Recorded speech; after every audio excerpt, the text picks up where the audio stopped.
जय हिंद दोस्तों। I hope आप सब बहुत अच्छे होंगे और आप सबकी प्रिपरेशन भी ठीक ठाक चल रही होगी। तो जो नेवी का प्रीवियस ईयर वाला वीडियो था उसमें काफ़ी भाइयों ने कमेंट किया था कि एयरफोर्स का प्रीवियस ईयर पेपर भी अपलोड कर दो, तो इसीलिए मैं वीडियो अपलोड कर रहा हूँ। बाकी अगर आप सब बोलोगे तो मैं फिजिक्स और मैथ्स का भी अपलोड कर दूंगा। ये इसमें हम सिर्फ इंग्लिश डिस्कस करने वाले हैं। बाकी आप सबको पता है कि मेरा पेपर 6 नवंबर को मॉर्निंग शिफ्ट में था, तो मुझे लगभग सारे क्वेश्चंस अच्छे से याद थे, इसीलिए मेरे पास फिजिक्स और मैथ्स ये सारे क्वेश्चन भी पड़े हैं। तो अगर आप बोलोगे तो मैं इसका वीडियो अपलोड कर दूंगा। बाकी आप में से जिसने भी मेरी माई एयरफोर्स जर्नी वाली वीडियो नहीं देखी, जाकर देख सकते हो। आई थिंक आप सबको मेरी स्टोरी मोटिवेट करेगी। उसकी लिंक डिस्क्रिप्शन में है। तो देखो दोस्तों, इसमें 16 क्वेश्चंस हैं इंग्लिश के। आप सबको पता है कि आपके एग्जाम में 20 क्वेश्चंस आते हैं, चूंकि 4 क्वेश्चंस पैसेज से आते हैं, राइट। तो यार पैसेज याद करना आप सबको पता है कि पॉसिबल नहीं है। बाकी 16 क्वेश्चन मुझे अच्छे से याद थे, यहाँ तक कि इसमें मैंने PQRS भी इंक्लूड कर रखा है। तो आपके किसी दोस्त ने या भाई ने पेपर दिया, जाकर दिखा देना आप उसे।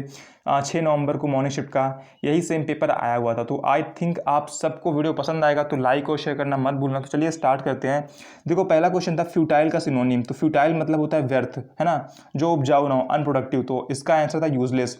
मतलब एग्जाम में ये यूजलेस ऑप्शन था। बाकी इसके अलावा इसके और कई सारे सिनोनिम होते हैं, तो यूजलेस एग्जाम में ऑप्शन था। अगले क्वेश्चन की बात करें तो अगला क्वेश्चन है एम्बिगुअस दिया था एग्जाम में, और इसका एंटोनिम पूछा गया था। तो एम्बिगुअस का मतलब होता है लाइक धुंधला, वेग, है ना। तो इसका एंटोनिम हो जाएगा क्लैरिटी। ठीक है, अगर आगे बढ़ें तो मतलब एग्जाम में ये ऑप्शन दिया हुआ था क्लैरिटी। अगर आगे बढ़ें तो अगला क्वेश्चन स्पेलिंग से था। और दोस्तों, आपके एग्जाम में इंडिया वॉर की स्पेलिंग 4 ऑप्शन थे, यानी कि इंडिया वॉर की 4 स्पेलिंग दी गई थी, और आपको बताना था कि निम्न में से, मतलब कि इनमें से इंडिया वॉर की कौन सी स्पेलिंग सही है। तो ये सही स्पेलिंग इसकी होती, बाकी 3 स्पेलिंग मतलब इसी की दी गई थी, वो गलत लिखी हुई थी। अगर आगे बढ़े तो अगला क्वेश्चन वन वर्ड से था। One who never dies, exam में सेम एक क्वेश्चन आया हुआ था, वन हु नेवर डाइज। और वन हु नेवर डाइज यानी कि जो कभी नहीं मरता, उसे बोलते हैं इमोर्टल। ठीक है, और वन हु डाइज उसको बोलते हैं मोर्टल, यानी कि लाइक मैन हो गया, मैन इज मोर्टल, यानी कि मैन मरणशील है।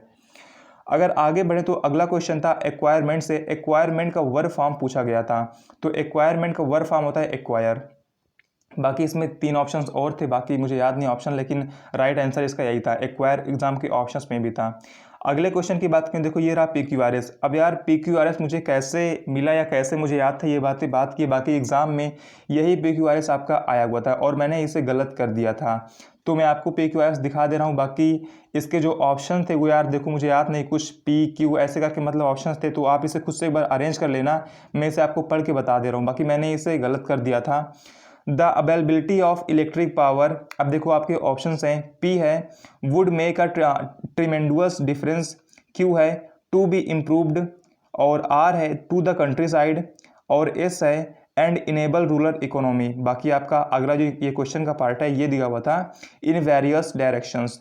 तो इसको आप खुद से एक बार अरेंज कर लेना। अगर मेरी बात करें तो मैंने एग्जाम में करीब 5 मिनट में करीब 15 क्वेश्चन सॉल्व कर डाले थे। बाकी के यार जो 15 मिनट बचे थे, मैंने उसमें सिर्फ और सिर्फ पैसेज और ये PQRS सॉल्व किया। तो आप समझ सकते हो कि मतलब मैंने कितना टाइम दिया था पैसेज और PQRS में, और मैंने कितना कम टाइम दिया था आपके पेपर में। क्योंकि आप सभी को पता ही पेपर काफ़ी अच्छे, मतलब काफ़ी आसान लेवल का है। अगर आपको इंग्लिश ठीक ठाक आती, ग्रामर, तो आप इसे बहुत ही आराम से सॉल्व कर लोगे।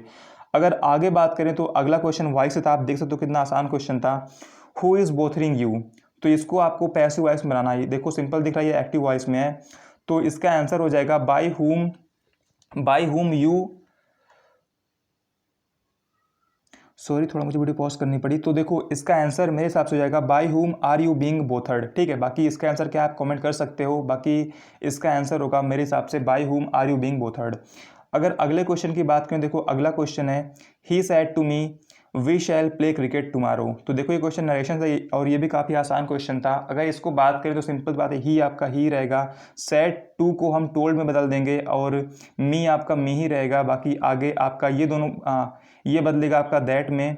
बाकी बी का आपका वी ही रहेगा, और शैल का आपका शुड हो जाएगा। तो इसका आंसर हो जाएगा he told me that we should play cricket the next day, right. बाकी अगर मैंने कुछ थोड़ा बहुत मतलब गलत बोल दिया तो आप कमेंट कर सकते हो, तो मैं उसे सही करने का प्रयास करूंगा।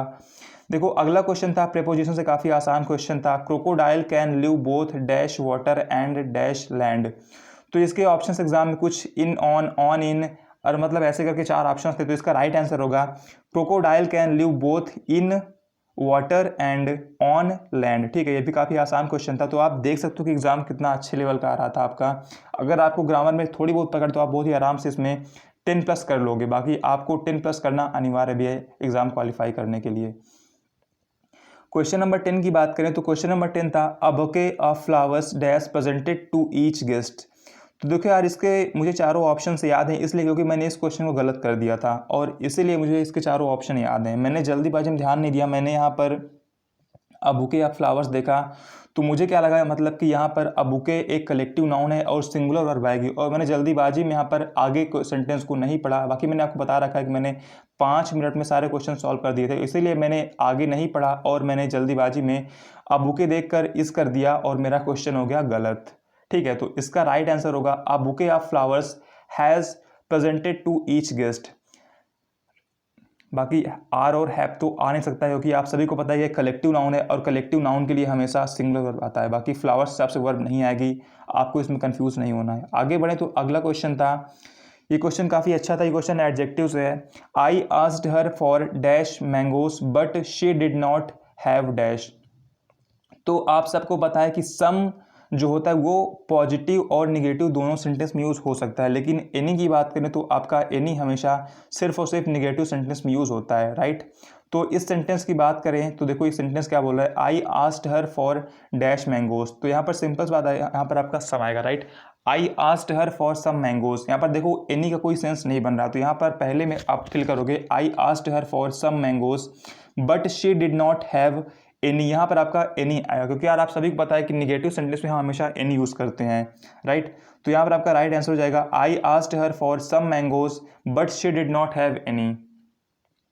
अगला क्वेश्चन की बात करें तो एग्जाम में अगला क्वेश्चन आया हुआ था, काफ़ी आसान क्वेश्चन था, इसे आप देखते कर दोगे।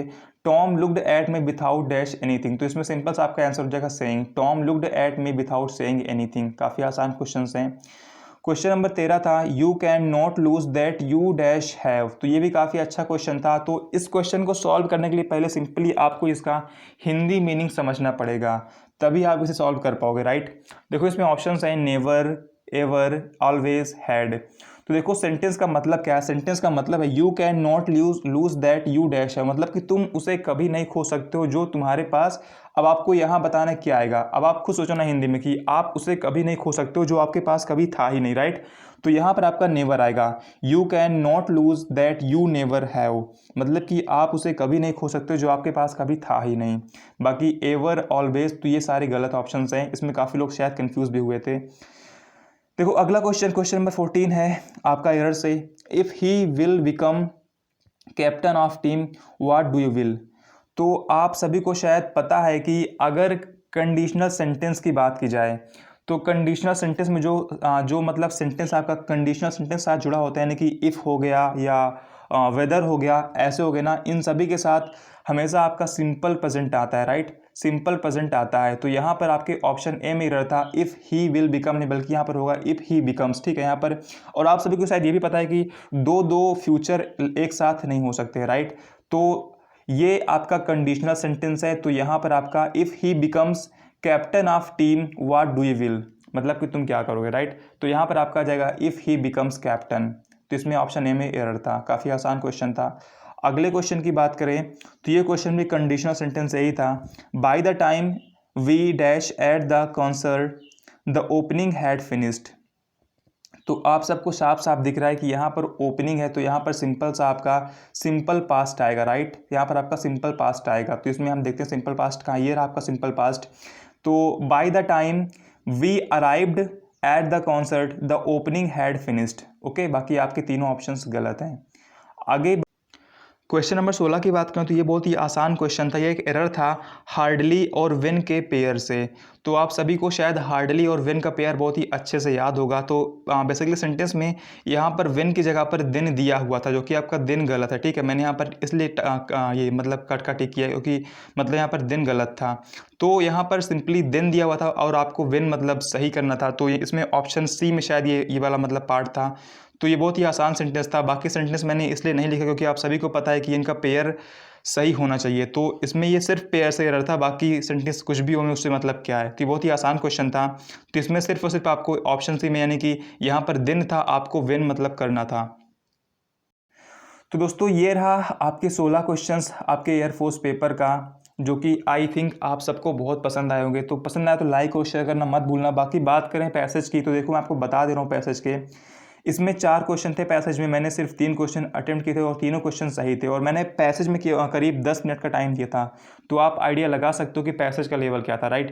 देखो यार, पैसेज की जो लैंग्वेज थी वो काफ़ी आसान थी, पैसेज की लैंग्वेज आसान थी, लेकिन जो पैसेज के क्वेश्चन थे, यानी कि जो 4 क्वेश्चन थे, उनकी लैंग्वेज काफ़ी डिफिकल्ट यानी काफ़ी टफ थी।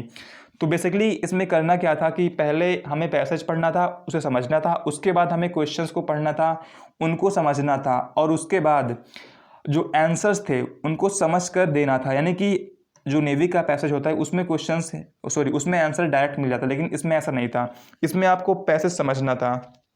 तो पैसेज की लैंग्वेज आसान थी, लेकिन जो पैसेज का क्वेश्चन थे उसकी लैंग्वेज आसान नहीं थी।